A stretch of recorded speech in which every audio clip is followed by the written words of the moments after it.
নমস্কার, অ্যাস্ট্রোইজডমে সবাইকে স্বাগতম। প্রিয় দর্শক, কন্যা রাশির জন্য এই সপ্তাহটি স্বাস্থ্য, পরিবার ও আর্থিক ক্ষেত্রে গুরুত্বপূর্ণ পরিবর্তন নিয়ে এসেছে।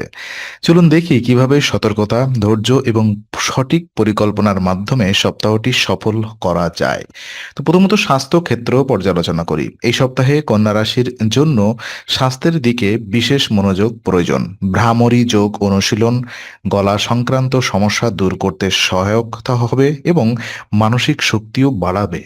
স্বাস্থ্যকর অভ্যাস বজায় রাখা গুরুত্বপূর্ণ, যেমন সুষম খাদ্য, পর্যাপ্ত ঘুম এবং নিয়মিত ব্যায়াম। নতুন ওষুধ বা পণ্য ব্যবহারের আগে যথাযথ গবেষণা করা উচিত, যাতে স্বাস্থ্য ক্ষতিগ্রস্ত না হয়। অ্যালকোহল বা নেশা জাতীয় দ্রব্য থেকে বিরত থাকা স্বাস্থ্য রক্ষায় সহায়ক। নিয়মিত ব্যায়াম এবং মনোযোগী চর্চা শারীরিক শক্তি বৃদ্ধি করবে, রোগ প্রতিরোধ ক্ষমতা উন্নত করবে এবং মানসিক শান্তি নিশ্চিত করবে। এই সপ্তাহে স্বাস্থ্যের প্রতি সচেতনতা বজায় রাখলে আপনি দীর্ঘমেয়াদে সুবিধা পাবেন। আর আর্থিক দিক বিশ্লেষণ করলে দেখা যায় আম, কন্যা রাশির জন্য আর্থিক ক্ষেত্র কিছুটা সতর্কতার দাবি রাখছে।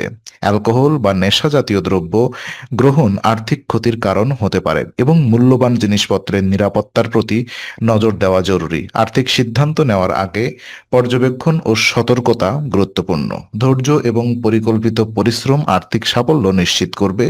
যে কোনো বিনিয়োগ বা ব্যয় করার আগে সুচিন্তিত পদক্ষেপ নেওয়া উচিত। পরিকল্পনা সঠিকভাবে এবং দীর্ঘমেয়াদী লক্ষ্য মাথায় রেখে নেওয়া হলে আর্থিক লাভের সম্ভাবনা বৃদ্ধি পাবে।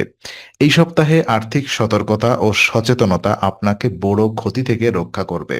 পারিবারিক সম্পর্ক কেমন যাবে? তো পারিবারিক জীবন এই সপ্তাহে কন্যা রাশির জন্য সুখ ও সমর্থন নিয়ে আসতে পারে। কথাবার্তার মাধ্যমে পরিবারের মন জয় করা সম্ভব এবং পারিবারিক বোঝাপড়া বৃদ্ধি পাবে। পরিবারের মধ্যে শান্তি ও সম্প্রীতি প্রতিষ্ঠা করা সহজ হবে।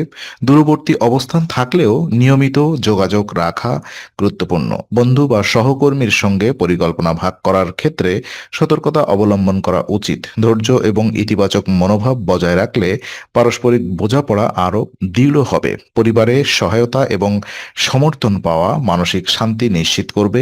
বাবা মায়ের গর্ব এবং সন্তুষ্টি বৃদ্ধি পাবে। এই সপ্তাহে পরিবারের সঙ্গে সময় কাটানো এবং গুরুত্বপূর্ণ সিদ্ধান্তে তাদের পরামর্শ নেওয়া অনেক সুবিধা নিয়ে আসবে। তা উপায় হিসেবে এই সপ্তাহে মানসিক শান্তি, ইতিবাচক শক্তি এবং পারিবারিক কল্যাণ বৃদ্ধি করতে প্রতিদিন বুধবার সুবিধাবঞ্চিত শিশুদের স্কুলে নোটবুক দান করা অত্যন্ত কার্যকর। এটি ইতিবাচক শক্তি এবং সন্তুষ্টি বাড়াবে। ধৈর্য ও ইতিবাচক মনোভাব বজায় রাখা সপ্তাহটিকে সফল করতে সহায়ক হবে। নিয়মিত আধ্যাত্মিক এবং সহায়ক কার্যক্রম শারীরিক, মানসিক এবং পারিবারিক সুস্থতা নিশ্চিত করবে। উপায় অনুসরণ করলে স্বাস্থ্য, আর্থিক এবং পারিবারিক সব ক্ষেত্রেই সাফল্য পাওয়া সম্ভব হবে। এটি সপ্তাহের চ্যালেঞ্জগুলো সহজে মোকাবেলা করার শক্তি দেবে এবং আপনাকে ইতিবাচক ফলাফল অর্জনে সহায়তা করবে।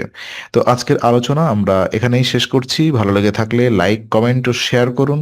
আরও এমন ভিডিও পেতে অবশ্যই চ্যানেলটি সাবস্ক্রাইব করুন। আবার দেখা হবে, ততক্ষণ ভালো থাকুন, শান্তিতে থাকুন।